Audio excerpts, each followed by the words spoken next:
করতে দিতে পারি না। তুমি এখন তোমার মেয়েকে নিয়ে এখান থেকে চলে যাও। দাঁড়াও টুনি, তুমি কোথাও যাবে না। তুমি এখানে? তুমি এতদিন কোথায় ছিলে টোনা? আমি বলছি, একদিন আমি অমরজি ধরে পথ দিয়ে হেঁটে যাচ্ছিলাম, আর তখনই একটা অটো এসে আমাকে ধাক্কা দিতে লাগে।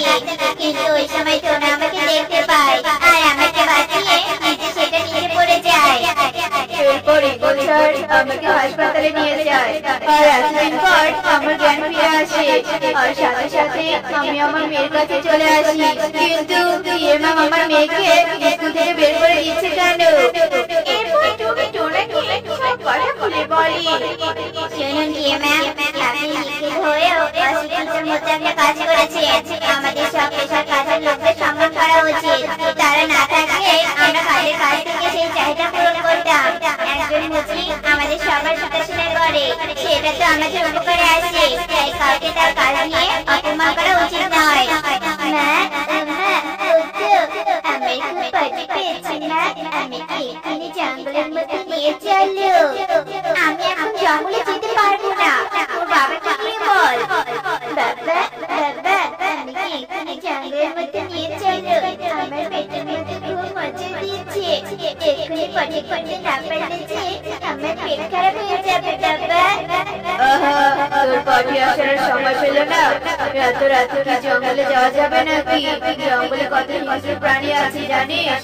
রাত হলে সবাই খাবারের খোঁজে বের হয়, আমরা এখন জঙ্গলে গেলে আমাদের খেয়ে ফেলবে। তাহলে আমি পটি করবো কোথায় বাবা?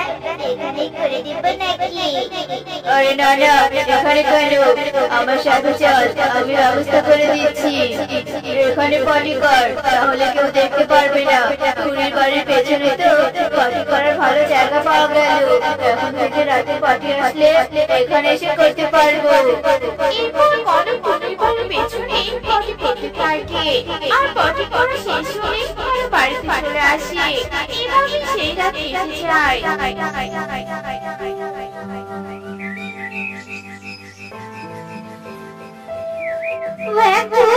জানালা দিয়ে দেখেছি পটি বন্ধ আছে। টুকি, আগে বাড়ির পেছনে পটি করতে গেছিলি নাকি?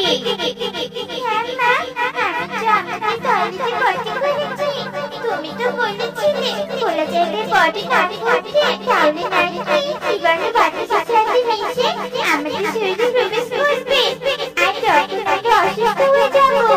তাই তো আমি কখনো খোলা জায়গায় পটি করি না। হ্যাঁ মা, কথাগুলো সবসময় মনে রাখবি। কিন্তু বাড়ির পিছনে আবার কে পটি করলো? একবার ধরতে পারলে তার বাড়িতে গিয়ে পটি দিয়ে আসতাম। যা বাবা, তাড়াতাড়ি জানলাটা বন্ধ করে দে। টুকি, তুই বাড়িতে থাক, আমি নদী থেকে পানি নিয়ে আসছি। আর জানালা যেন খুলিস না, কেমন? জঙ্গলের ভিতরে এই যে এত পটি করেছে, কি পচা গন্ধ আসছে। পুরো বনটাকে নোংরা পাখিরা নোংরা করে রেখেছে। কিরে সুখী, তোর এত গরম লেগেছে যে সকাল সকাল নদীতে নেমে গোসল করছিস? কি যে গন্ধ, কিছুই তো বুঝতে পারছি না। আজকে যেখানে যাচ্ছি সেখানে পটির গন্ধ পাচ্ছি। এমনি কি পটির গন্ধ পাচ্ছিস? তোর পেছনে দেখ, পটি আছে।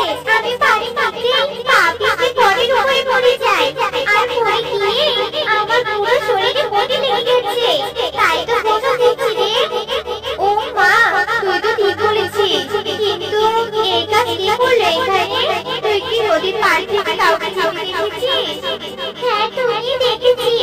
আমি যখন নদীতে আসি তখন কালু দাদার কাকুলি দিদি আমাকে দেখে তাড়াতাড়ি পানি দিতে চলে গেল। তার মানে এই কালু দাদা আর কাকুলি দিদির কাজ এগুলো। চল তো কালু দাদা বাড়িতে যাই, আর ওদের বাড়িতে গিয়ে বলবো ওরা কেন এমন নোংরামি কাজ করেছে। আচ্ছা ঠিক আছে, চল দেখি।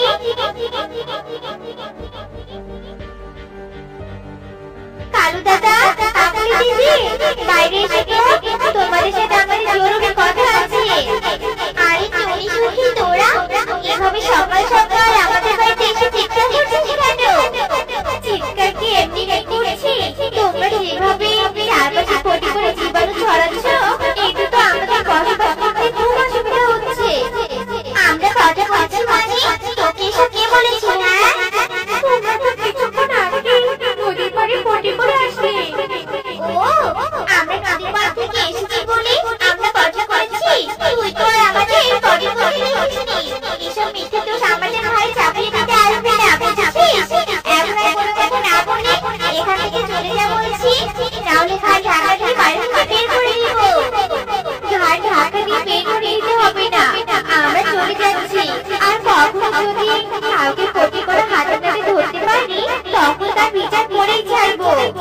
কাকুলি, নদী পাড়ে আর পানি করতে যাওয়া যাবে না।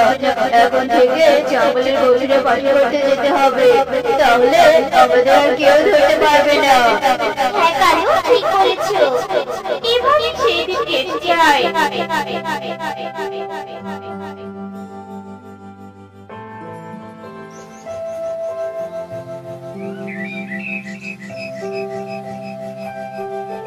পরের দিন সকাল হতেই কালু কাকুলি জঙ্গলের গভীরে চলে যায়। আর তারা দুজনে দুটো জাদুই গাছের নিচে পটি করতে বসে। আর জাদুই গাছ দুটি তাদের লতা পাতা দিয়ে কালু আর কাকুলিকে আটকে ধরে। কালু, গাছ এভাবে আমাদের আটকে ধরলো কেন? আমাকে বাঁচাও কালু, নয়তো আমি যে মরে যাবো। আরে, আমাকে তো আটকে ধরেছে। আমি এখান থেকে বের হতে না পারলে তোমাকে কিভাবে বের করবো? কিন্তু এই গাছের আবার আমি কি ক্ষতি করলাম যেভাবে আটকে ধরলো? কি করেছিস তুই? তোরা জানিস না আমরা ফাঁকি ফাঁকি পাই, তোদের এত বড় সাহস, আমাদের সামনে পার্টি করে দিচ্ছিস। আজ তোদের এখানে মেরে ফেলবো, এটাই তোদের শাস্তি। না না, তোমরা আমাদের মেরো না। এই কানে ধরে বলছি, আমরা আর কোনোদিনও জঙ্গলে পটি করতে আসবো না। এবারের মতো আমাদের ছেড়ে দাও। কালু কাকুলি এভাবে গাছের কাছে কান্নাকাটি করছিল, আর সেই কষ্টকেই কেটে যাচ্ছিল। কালু কাকুলির টুনি কান্নার সাথে সেখানে চলে আসে।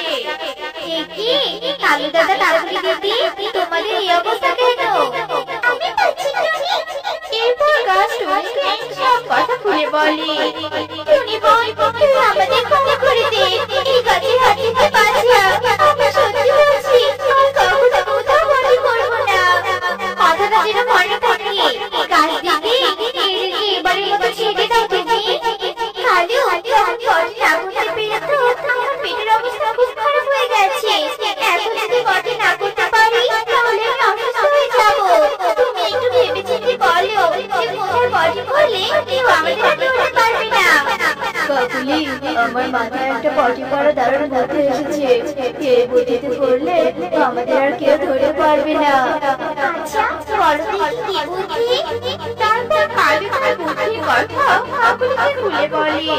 আর কাকুলি কালুর বুদ্ধি মতো একটা ছাতা নিয়ে পটি করার জন্য বাইরে বেরিয়ে আসে। আর তখন সুখীর সাথে দেখা হয়ে যায়। আরে কাকুলি দিদি, এই অসময়ে ছাতা নিয়ে কোথায় যাচ্ছ? এখন তো রোদও নেই, বৃষ্টিও নেই। যদি বৃষ্টি আসে তাই আগে থেকে ছাতা হাতে নিয়ে বের হয়েছি। ও আচ্ছা, তাই নাকি? তোমার বুদ্ধি তো দেখছি প্রশংসা করতে হয়। এসব বলে সুখী সেখান থেকে চলে যায়। আর কাকুলি বাড়ি থেকে একটু দূরে গিয়ে ছাতা মাথায় দিয়ে পটি করে বাড়িতে চলে আসে। এভাবে প্রতিদিন কালু কাকুলি পাখিদের ভয়ে ছাতা মাথায় দিয়ে পটি করতে থাকে। আর এভাবে বেশ কিছুদিন কেটে যায়। কান্না, এই কান্না, ঘুরে ঘুরে তো যাবে। ঘুরে ঘুরে ঘুরে ঘুরে দেখি লাল চুচুড়ে হয়ে আছে। গাছের নিচে অনেক ঘুরে ঘুরে আছে। চল, আমরা ঘুরে ঘুরে ঘুরে নিয়ে আসি।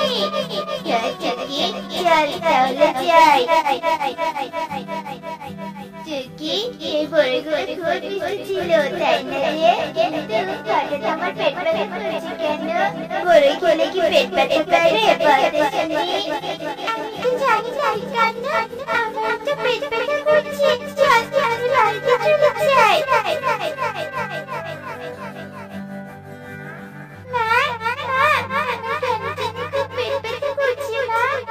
কেন রে মা, আজ কি এমন খেয়েছিলি যে পেট ব্যথা করছে? তেমন কিছু না মা, পুরো বেগুনে গিয়েছিলাম, আমি আর কান্না পাকা পাকা পুরো খেয়েছি।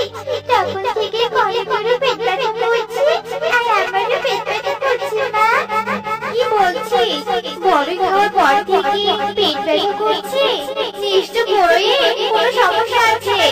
এক্ষুনি আমার সাথে হাসপাতালে চল, নইলে তো ক্ষতি হতে পারে। আপনার মেয়ে সুস্থ হয়ে গেছে, এখন আর কোনো ভয় নেই। ডাক্তার সাহেব, আমার মেয়ের পেটে কি সমস্যা হয়েছিল? আপনার মেয়ে জীবাণুযুক্ত ফল খেয়ে ফেলেছিল, তাই পেট ব্যথা করেছিল। যদি সময় মতো হাসপাতালে না নিয়ে আসতেন তাহলে জীবাণুগুলো পেটে ইনফেকশন করতো, তখন আপনার মেয়েকে বাঁচানো মুশকিল হয়ে পড়তো। এখন আপনার মেয়ে সুস্থ হয়েছে, তাই ওকে নিয়ে বাড়ি যেতে পারে। এরপর টুনি ডাক্তারকে টাকা দিয়ে টুনিকে নিয়ে বাড়ি থেকে আসতে ধরে। আর কালুর বাড়িতে কান্নার আওয়াজ শুনতে পায়। কালু দাদার বাড়িতে তো কান্নার আওয়াজ শোনা যাচ্ছে। চল তো মা দেখি কি হলো ওদের বাসায়। কনকের বুঝি পেটে সমস্যা হয়েছে। আমার তো কনক ব্যাপারটা মনেই ছিল না, তাহলে কনককে হাসপাতালে নিয়ে যেতাম। বাবা কনক, কি করে তোর পেটে ব্যথা হলো? বাবা কনক, কথা বলছিস না কেন? কথা বল রে বাবা, কথা বল। কি করে আমার পেটে ব্যথা হবে? জীবাণুযুক্ত ফল খেয়েছিল, তাই এমন হয়েছে। কনককে হাসপাতালে নিয়ে যাওয়া বাদ দিয়ে এখন গাড়িতে বসে আছো তোমরা? এই যে এরা দুজন স্যার পুরো বনে পরে করে নোংরা করে রেখেছে, আর সব জায়গায় জীবাণু ছড়িয়ে গেছে। এজন্য তো টুকি আর কনক জীবাণুযুক্ত ফল খেয়ে অসুস্থ হয়ে পড়েছে। আমি নিজে চোখে দেখেছি। ওরা পড়ে গেছে খেতে প্রায় যেত, আর সেখানে ক্ষতি করে আসতো। হ্যাঁ সত্যি, তুই ঠিক কথাই বলেছিস। আমরা তোদের ভয়ে ছাতা মাথায় দিয়ে আশেপাশে পটি করতাম। আমাদের নিজের নোংরামের জন্য আজ আমাদের অবস্থা হয়েছে। সবাই আমাদের ক্ষমা করে দাও। তোমাদের মতো নোংরা পাখিদের কোনো ক্ষমা নেই। খোলা জায়গায় পটি করার অপরাধে গ্রেফতার করা হলো। চলো আমার সাথে চলো। হ্যাঁ স্যার, এদের জেলে নিয়ে যান, আর আমি কনককে হাসপাতালে নিয়ে যাচ্ছি। এরপর পুলিশ কালু আর কাকুলিকে নিয়ে চলে যায়, আর টুনি কনককে হাসপাতালে চলে যায়।